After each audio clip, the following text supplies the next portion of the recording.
If you're listening to this, you probably want a short, quick review of this game, and I'm gonna give you that. So, here's the scoring I'm gonna give it. Gameplay, I'm gonna give it an 8 out of 10. I'm gonna explain more later if you actually want to watch it. But I'm just giving you the ratings like right now. Fun to challenging. If you want just fun in this game, you're gonna get a 6 out of 10. But if you're more into a challenge, 10 out of 10. Very good at being a very challenging game. It's not too good when like if you're just a casual player wanting just to play the game just a bit, you know, not have it too hard. It's not gonna be that good for you. I'm sorry. The mechanics are great. They work together most of the time. They work, and it doesn't feel like it's just cheating you out of the game. Plot. I give it a 5 out of 10 because it's pretty bad. I'll explain more later. Visuals, I give it an 8 out of 10. Game looks beautiful. Looks beautiful. And then, is it worth the cost? A 4 out of 10 for people who are casuals. I would give it a higher rating, but at some points it is so challenging and worth to the cost. Isn't like you playing like 25% of it. It's you playing the whole fucking game, and the whole game. The beginning part and the middle part are very good, but the later parts, it feels like they didn't put as much effort into it. It just gets exponentially harder. But if you do like a challenge, I give it a 9 out of 10 because it is a great challenge. It is absolutely fucking amazing. There are bugs, there are things that like make it worse, make it like feel unfair, but typically you will have a good challenge. Now let's talk about the gameplay. It was great. It's great and smooth. The input, the way you put it into the controller, the buttons you press, it does what you ask. If you press the attack button 3 times, it attacks 3 times. It doesn't go overboard like where you press the button like 15 times, it attacks 15 times, but it does like go up to 3, and then it like stops it. So you could hopefully dodge out of the way at the right moment. It's great at doing input. It does exactly as you tell it to do. There are some bugs at times because sometimes I did switch items out. Like I was using an item to like enhance my sword, and then I switched to a healing item, and it enhanced my sword again, even though I wasn't on the item anymore. But there are things like that where like it's just like it was random. It only happened once in the entire game, so I wouldn't say it was that bad, but still it was a little annoying. With the gameplay, was amazing, but what they did instead of having a rhythm where like constantly like Bloodborne or Dark Souls, there is a rhythm to the fight. There's a pattern that the bosses adhere to, where you dodge, you attack, and you dodge his next attack, and sometimes you have to dodge another attack and another attack. Then you could like hit again. In this game, it is not like it is like Dark Souls and Bloodborne, but it is different. Instead of like having a good rhythm, it slashes that rhythm. It makes it so you have to be like on your feet. You'll only attack like most bosses. You can only attack 1 or 2 times if you have a fast weapon.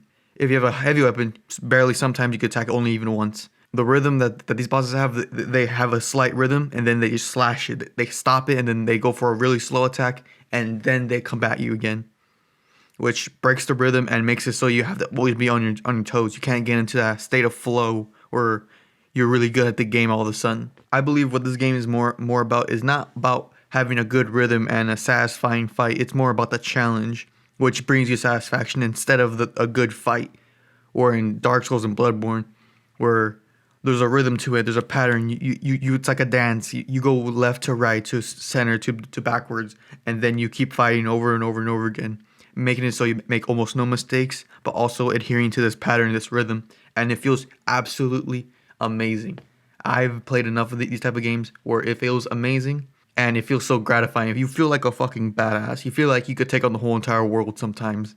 But for this game, it seems less like you could take on the whole world and more like the world is constantly trying to stop you and you're crawling your way to victory. My massive gripe with the game is some bosses, their arenas or whatever they have around them are some fucking garbage. My 2 main examples is the Begone Warrior and the Crucible Knight in Radahn's castle. The area is so fucking terrible, and I am not playing with you. If you play the game, you probably understand how bad it is. There's benches and smaller like crates and things all around, like pretty much like a kitchen, but it's outside, and you're fighting in a little kitchen area, and each object stops you. And because one of the enemies is incredibly fast, they'll get on you in a second, and they will fucking punish you if you don't start moving. And when those tables like stop you, it makes it so the distance closes up, and the attack range that they attack you with makes it exponentially bigger. So your window for dodging is way less, and your window to like run away is heavily decreased. That was one of like the worst ones. There were some other boss fights that I don't remember because I don't have that good memory right now. Terrible boss arenas. And then there's the one boss. The developers probably had a seizure or some type of like brain injury because oh my god, this boss area was terrible. I believe in this moment they became idiots. And that boss is the fully grown fallen star beast. If you've played the game, you probably came across this enemy. This enemy is inside a massive crater on top of a volcano. While that does sound absolutely epic, it is not. It is the absolute opposite because the terrain is inclined pretty much in a crater. So whenever you're fighting, some of your attacks when you're trying to fight him on an inclined space will not hit his hitbox because the boss's hitbox is incredibly small. Talking about gameplay, let's talk about something else. What this game is all about: the open world. Yes, the open world. If you've seen the map of this game, you know it is massive. It is incredibly big. And that is my biggest problem with it. It is too big. It is way too big. And if you look at the map with like all its stuff in it, you know that it is filled with stuff.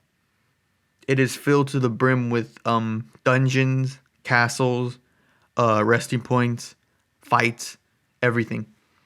But what I have a problem with is not that there's so much stuff in it or the game is pretty much I have a gripe with it being too big, because the bigger a game is and the more filled stuff it is with, the more empty space there is in between. And this game has a lot of empty space. In Lunaria, in one of the maps of the game, one of the regions, it is filled with a swamp area, and I went through most of the swamp area and I found fucking nothing.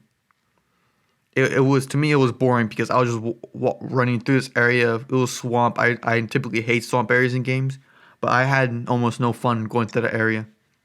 And I was just hoping I run across a boss or something else. And I did run across a couple bosses, but it was just boring to me because I was looking for something even though there was nothing there. There was a bunch of empty space in this game. And the biggest solution I could see to like improve it is make the map smaller. Keep the amount of stuff in it, but make the map smaller. Make the dead space in between like areas where like there's a little bit of monsters. Make that space smaller, so the game seems way more filled with shit. It's like an illusion. The game seems way more filled with stuff than it really is. To the casual players who don't like too much of a challenge but like to have a constant rate of progress through the game and have fun, I would not recommend it. I would not recommend this game. But if you like a challenge and you like to like constantly progress, constantly become stronger, get better and better and better at this game, then I would give it. I would say it's a 10 out of 10. If you want a really good challenge, this game is a 10 out of 10. This game is, I believe, is too hard for a casual player, someone who just wants to have fun. I don't believe it's easy enough because there's no difficulty mode. The only way I could see someone having fun, like if they just want to have a casual run, is them grinding in the beginning of the game, going to all the little areas before and playing the whole entire game, hitting every single area, fighting every single enemy, and leveling up. And from there, I see you'd be able to beat the game in a relatively easy fashion, but still, in late game, it gets way different. Enemies do an obscene amount of damage and they have an obscene amount of health. But for a challenge, this game is quite good for a challenge, so I do recommend it. The mechanics of this game, they're very vast. There's a bunch of things in this game. There's items that will give you more health, items that will get you more resistance. You have amulets that will like increase certain attributes about yourself. You can increase your weapon's damage. There's the leveling up system. It's very, very big. There's a lot of stuff you could do.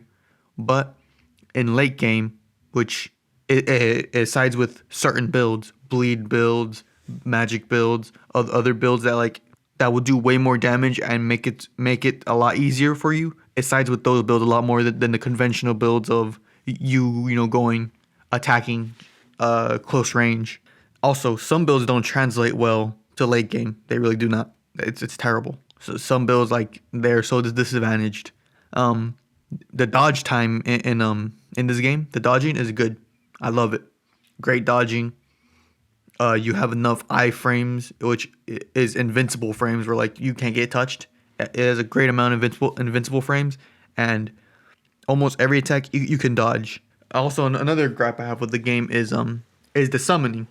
And for people out there who really like summoning and like who began to get into the series and say summoning is a main mechanic of this game, so stop bitching about like the summoning. Well, I will still bitch about it. The summoning to me, it doesn't seem right. It doesn't fit with the game. It really, for me, it really doesn't, because what I believe is that they made this game around the idea that you're gonna summon for every single boss, and every single boss, almost every single one of them has a summoning pool next to them. And personally, I do not like it. To me, it's a cop out. It's a cop out for a good challenge. Think about it. You are a tarnished that is going to become the Elden Lord. But before you have to become the Elden Lord, you have to fight a couple of these bosses. When I hear someone like, I'm going to become the Elden Lord, or they're going to become the Elden Lord, you assume that they're going to fight every single boss by themselves, single-handedly, become the strongest out of everybody. No. What the Elden Lord really does is he summons his summon, and after that he summons another dude from a different world, and then all three of them go fight a boss. Think about that. The Elden Lord doesn't fight by himself. He fights with a massive, his companions, and he fights against the greatest beings in the world. And it just doesn't fit right, because it isn't you become the Elden Lord along with your companions who helped you out. No, it's just you become Elden Lord. Why is it other people helping you? It doesn't seem right to me. To me, it seems like they put this into the game and they made it a main mechanic, but for me, it decreased the value of the fights, because the fights are not centered around how good you are. It's centered around how good your items are, and I don't like that. To me, it's like it's such a dumb way of like having a game be hard. It isn't about how good you are. It amounts to how good your items are, which to me it doesn't seem right. The visuals of this game are beautiful, like any other like big game that came out recently. It is beautiful. You can see in the distance. Everything looks fucking amazing. The graphics are good. What a great critique. The graphics are good, but it does look wonderful. It looks like the life around the place is vast, and it is alive. And I do like that. I wish there was a little bit more NPCs, but I like what I got. Do I see this game as worth it? For the casual player, I do not see it too worth it. I'd give this game a 6 out of 10. If you want to play like casually, have fun, 6 out of 10. But if you're an expert in these type of games, if you really want to challenge, if you're really as stubborn as most, like some people are, like me, then you're gonna have fun with this. I give it a 9 out of 10, and it is because how I define very much worth the cost. It is by how much are you gonna play of it. If you're gonna play all the way, or if you're gonna play like halfway, because this game is very hard and it'll probably make you want to throw your controller. I couldn't throw my controller. I wanted to, because the hardest boss, Melania or Mikola, or I don't care what her name is. I killed her. She made me want to throw my controller because she was pretty bullshit. I couldn't throw it, so I had to grab like some like wires, wrap them together, make it to like a little ball, and I was throwing that around the room because I couldn't break my controller. That's fucking $60. Why do you want to break that? So I decided for like the safer option. I still was able to get my aggression out, but still, I threw that around. But yeah, I see it as very much worth it. If you're an expert at these type of games, or if you like these type of games, I'd say it's very worth it. It is a good worth for $60. It is very, very worth it. But if you're not too like, you don't like challenges too much, then it is not worth it. Don't buy it. Don't use your money on this. And I really, really emphasize on that, because you're gonna play like a good like 3 hours probably before you stop playing the game, and those 3 hours is not everything the game has to offer, and it has a lot to offer. But you gotta kind of have pretty much a dumbness inside you where like you want to just keep going no matter what. So that's my critique of this game. I really hope you like what you heard. Actually, I'm not done yet. My bad. I need to talk about how bad some shit is. The issues with it is that the hitboxes are way too fucking close to the model. If you know what I mean by like there's the model, then there's the hitbox. Hitboxes is where you have to attack to get a hit, like to actually land on the enemy's health bar. So some bosses, their hitbox is way too fucking small. It's way too like close to the model. The biggest issue I had with it was with the Black Blade at the end of the game. Azur Farkum is the last area in the game. He's like the Black Blade of something, some wolf fucker. His first phase, I kept hitting him, but no hit ever landed because I was close to him and I was like as close as I could be to him, but because his character model was so weird and there was like a gap between him and his hitbox, I was never able to hit him in a certain positions, and it made me very angry because I feel like I was getting cheated out of a good fight. I was getting cheated out of good hits that I believe I deserved because I dodged his attacks. I took a hit for this one attack, and I see it as very unfair and very like they didn't like play the game enough to like see that this was a bit of an issue, so they probably should fix it. And the Fallen Star Beast, its terrain, its hitbox is so close to it. It's pretty much his legs are skinny, but like his top is really big. But because his top is really big, you can't really reach it unless you have a really big weapon.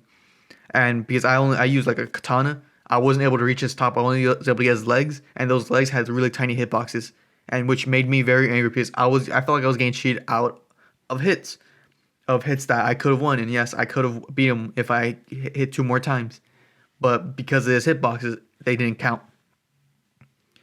Also, another thing I had an absolute fucking issue with was late game. The late game is bad. I always had an issue with games like at the end of the game, like late game. They get lazy. They start reusing the same models. They get really fucking lazy. The mountaintop of the giants and the consecrated snowfield, both of those I believe are very fucking lazy areas. They had absolutely nothing to them. Almost they were boring. The enemies were reused and their health bars were fucking bloated, and their attacks were heavily increased. To me, it wasn't a good place. I fought those bosses before, and to people who like fighting the bosses, power to you. Who like fighting the same bosses over and over again, power to you, man. Ain't no problem with it. But I had a big issue with it because I wanted to have like a kind of a unique experience, but it wasn't unique because almost every single enemy in this entire game was reused. Godric was reused. Yes, a fucking big main character. Not main character, but a big main enemy in the game was reused as a quick dungeon boss, which to me kind of got me riled up. And then there's an enemy called Morgoth. You find him in the beginning, and as I was like running through like the royal capital, he just came out of fucking nowhere. Like he wasn't even a boss. He wasn't like a mini boss. He was literally just an NPC. He literally like spawned in front of me, and it made me angry because sure it was a good fight, but why did you bring him back so early? I knew he was gonna come back, but why'd you bring him out like out of fucking nowhere? No fanfare, no build up, no nothing. Just bring him out like a normal NPC, and that to me makes me angry because why'd you waste such an interesting character, which I knew was interesting from the beginning, and it was a big issue I had with it because it seemed like to make up for how big the game was, they had to reuse stuff, and I wish they just made the game smaller so they didn't have to reuse stuff. That they just like could have made everything unique experience because most of the game, when you do it once, you feel like you've done it multiple times before. The dungeons feel like repetitive, even though I typically like repetitive shit. The dungeons just felt normal. They felt like I've seen them before because every single one of them looks the same. I don't know. Maybe I'm wrong about all this, but if I am, call me out on it. Oh yeah, but summoning as a main mechanic, people who say that it was a good idea, they're fucking idiots. The people who like to have pretty much bait, so you could like get behind the boss. To me, it seems like such a fake way to do it. I never liked it because there's no challenge to it. There's no like you against the boss. I will beat the boss because I am better than him or better than her. It was always you need to be better than the boss, not that you need to have better items than the boss. I don't know. This is my critique. If you don't agree with me, say so in the comments. Call me an idiot. Yes, if you actually agree with me, well, we're on the same side. Fuck summoning. I hope it never comes back in any other game again because it is such a devaluing of your skill in these type of games. Well, that's the end of the critique. Hope you have a great day. Goodbye.